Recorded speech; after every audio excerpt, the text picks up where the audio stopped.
Assalamualaikum warahmatullahi wabarakatuh. Halo rekan-rekan, kami dari kelompok 4 akan menjelaskan demokrasi terpimpin. Apa itu demokrasi terpimpin? Demokrasi terpimpin merupakan sistem demokrasi yang berlaku di Indonesia dari tahun 1959 sampai 1966, di mana semua kekuatan terpusat di tangan Presiden Soekarno. Ini memberi Soekarno kekuasaan yang amat besar dan kuat. Pemberlakuan demokrasi terpimpin menandai berakhirnya era demokrasi liberal 1950 sampai 1959, suatu sistem yang memungkinkan berseminya partai-partai politik dengan ideologi yang beragam dan saling berkompetisi secara terbuka untuk mendapatkan kekuasaan.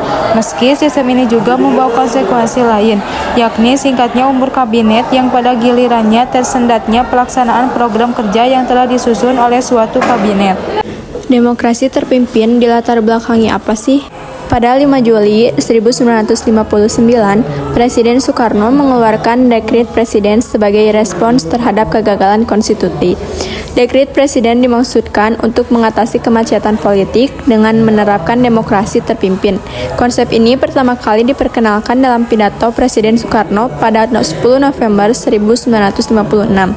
Implementasi pembaruan politik termasuk pembentukan Kabinet Karya pada 9 April 1957 yang melibatkan berbagai partai politik dan golongan masyarakat.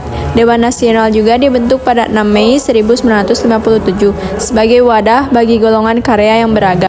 Ciri-ciri dan karakteristik: 1. Dominasi kekuatan politik di tangan Presiden. 2. Pembatasan hak politik rakyat. 3. Munculnya partai penguasa atau partai mayoritas. 4. Semakin besar peranan militer dalam dui fungsi ABRI. 5. Politik luar negeri Aldevo-Nevo. Kelebihan dan kekurangannya yaitu: yang pertama, adanya kabinet kerja. Kedua, dibentuknya Dewan Pertimbangan Agung sementara. Ketiga, dibentuknya Majelis Permusyawaratan Rakyat sementara.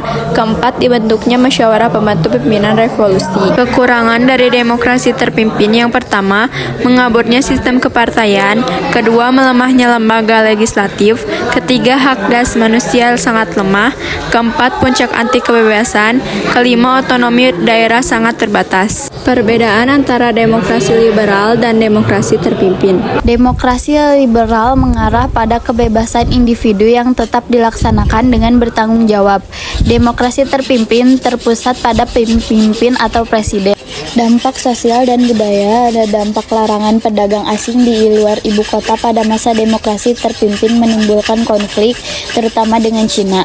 Kerusuhan di Jakarta akibat konfrontasi Indonesia-Malaysia memicu pembakaran rumah kedutaan besar. Pelarangan musik dan tarian barat terjadi karena dominasi politik, dengan beberapa kelompok seniman ditahan. Konflik terjadi antara Lekta dan mendukung Nasakom dan Manikebu yang menolak ideologi tersebut serta mendukung Pancasila tanpa dominasi ideologi tertentu. Dampak ekonomi pada masa demokrasi terpimpin: kondisi perekonomian Indonesia sangat tidak stabil. Hal tersebut dibuktikan dengan sejumlah permasalahan yang ada, seperti inflasi yang tinggi, menipisnya cadangan devisa, kegiatan ekspor dan impor yang macet, hingga naiknya harga kebutuhan pokok masyarakat. Ada beberapa hal yang menyebabkan demokrasi terpimpin ini berakhir. Yang pertama, penyimpangan Pancasila dan Undang-Undang Dasar 1945. Seperti pembentukan MPRS yang waktu itu Presiden menunjuk dan mengangkat anggota Majelis Permusyawaratan Rakyat sementara.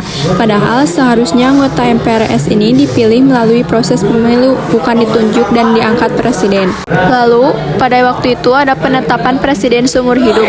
Padahal dalam pasal 7 Undang-Undang Dasar 1945 disebutkan bahwa Presiden memegang jabatan selama 5 tahun, bukan seumur hidup. Penyebab kedua, karena muncul gerakan 30 September. Karena sila pertama Pancasila, yakni ketuhanan yang Maha Esa, dinilai sangat berlawanan dan paham komunisme. Jadi, membuat memicu pemberontakan yang dilakukan oleh Partai Komunis Indonesia pada 30 September 1965. Sekian penjelasan dari kelompok 4. Mohon maaf bila ada kesalahan. Wassalamualaikum warahmatullahi wabarakatuh.